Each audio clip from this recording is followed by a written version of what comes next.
Hey guys, Mika here, and I have something really cool here today. Um, you know, I was thinking when I was playing this instrument, if I were to blindfold myself or just having my eyes closed and someone handed me this instrument, I'd be like, oh, okay, it's a soprano, and I start strumming. I'd be like, oh wow, it's a Martin, but except it's not a Martin ukulele, and that's one of the biggest compliments you can give a soprano ukulele. It's pretty much being compared to a Martin because Martins were pretty much one of the pinnacles and still is one of the best ukuleles out there, especially the older vintage ones, 20s, 30s, 40s, 50s, 60s. So picking up this instrument, I'm like, oh wow, this is cool, and then I start playing, and I was like, wait a minute. I was like, whoa, this thing, wow, this thing is amazing. Yeah, so this is a soprano royal ukulele, first of its kind that we ever played here at Ukulele Friend. Royal soprano ukulele, produced by Luthier N. Watanabe. This is serial number 2. Not sure where the first one is. It's number 2 right here in my hands. And again, this is it sounds like a Martin. It plays and feels like a Martin, but looks wise, it's like 90% a Martin. So I'm no Martin expert by any means, but I played quite a few, so I'll try to see if I can kind of break down the features of like this ukulele and then how it slightly differs from like a typical Martin ukulele. So first of all, this is a soprano size. Martin has quite a few different numbered series, 0, 1, 2, 3, 5, I think. You could either have mahogany or koa. So this one features the koa, which is what you'll usually find on your higher end Martin ukuleles. But what's really unique, the 10% that's different about this is looking at the fingerboard. If we look over here, the fingerboard stops at the 12th fret. Now on the fancier Martins, I believe, they usually go all the way up almost to the sound hole right here, and it'll usually have 17 frets. But the kicker with this instrument is, one, it stops short here, but if you count the number of frets that goes to the body, that joins at the body of the instrument, it is 14 frets, which is unheard of with Martin. Martin is usually 12 frets to the body with their soprano side. So if we look here, we have your fret markers on 5, 7, 10, and 12. 12 is over here with the harmonics. You still got 2 extra over here. So outside of that, and slightly on the headstock, comes up a little high here on the sides. I mean, it has the tuners, the feel, the ivory binding, that look of the koa, the purfling that wraps around the instrument, the feel of the fretboard. It has that vintage sheen, kind of the shine that it has in the light.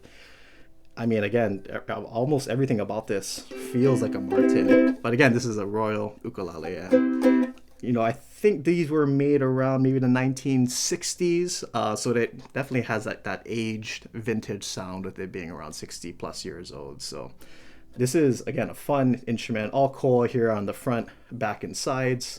Again, has that kind of older look. Again, what I mentioned before, ivory binding. Gives it that more kind of that older vintage look, again with the purfling all around the instrument, around the sound hole right here. Koa bridge right here. It even has the strings that are pulled through that, or you tie a knot here and then you pull it through on these little crevices right here.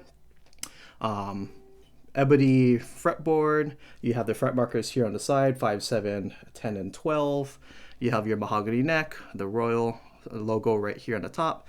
And then your friction tuners on the back, silver and black. I mean, it has even that same tuners as Martin, same vintage look as well.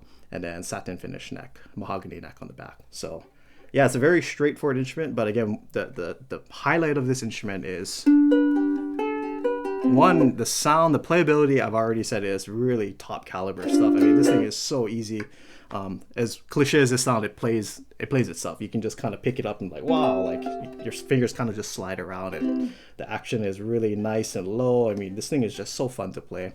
But the sound, yeah, for a soprano, just like the Martin soprano ukuleles back then, the more vintage ones, this thing is loud. And not just loud to be loud, but loud with good tone. That older, warmer, vintage tone. I mean, I'm playing in the middle of the fretboard.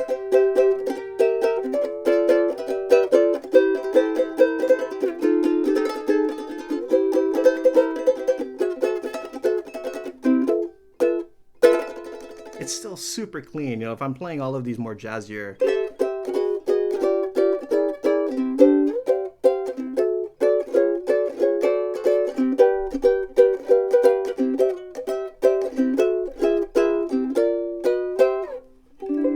just so crisp and clean, but still has that warm sound.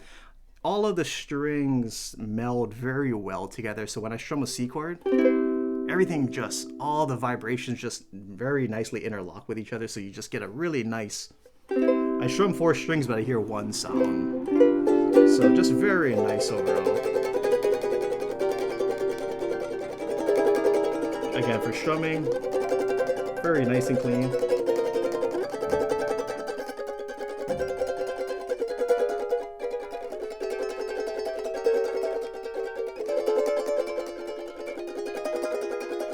Just sounds like one sound.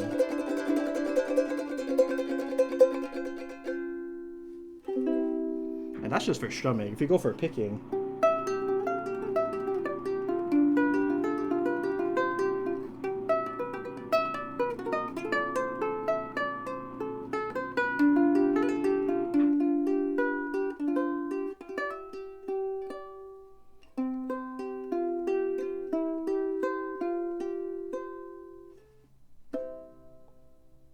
so enough of my yappering. Let me go ahead and do an uninterrupted sound sample. Here we go.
A little bit strumming.